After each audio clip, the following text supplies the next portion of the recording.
I've been in the private equity and venture capital business for the last 20 years. Originally with firms like Keystone Capital, Advent International, and then got into the entrepreneurial end of technology, investing, and operating. So I formed and founded about a half dozen companies in the software as a service space, social gaming space, and I've been a very active operator and investor in tech companies. The first time I heard about Bitcoin was our social gaming company based in Singapore started looking at Bitcoin circa 2009, 2010. It's painful to even say that.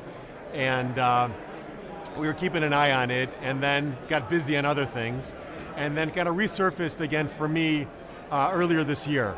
And so about 6 months ago, I started getting into the currency, which makes me more lucky than smart. But I think the next chapter, in terms of getting smart on the space, despite it being at $1,000 Bitcoin, is to also look at ecosystem companies in the space. And we've invested into GoCoin, we've invested into ExpressCoin.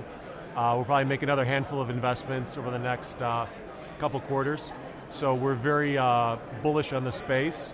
Very bullish on Bitcoin as a currency, and still think it's got a long way to go.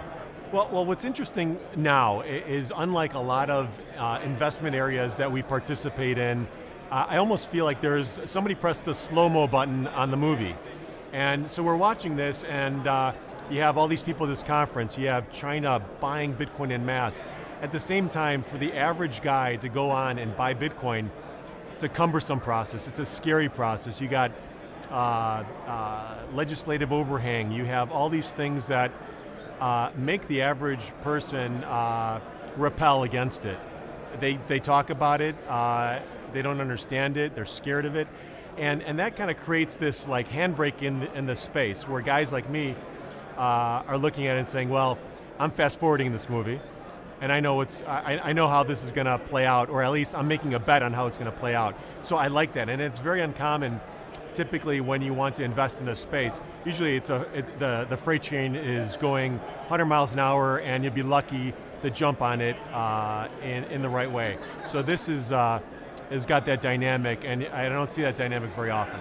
I just spent some time with Bobby Lee from BTC China, and I think he's doing all the right things to make Bitcoin a great experience in China. I think he's putting in all the infrastructure. I think he's surrounding himself with the right investors, and he's doing it right. And I think it's important for the space because he's at the tippy top of the mountain, and everybody's looking at him.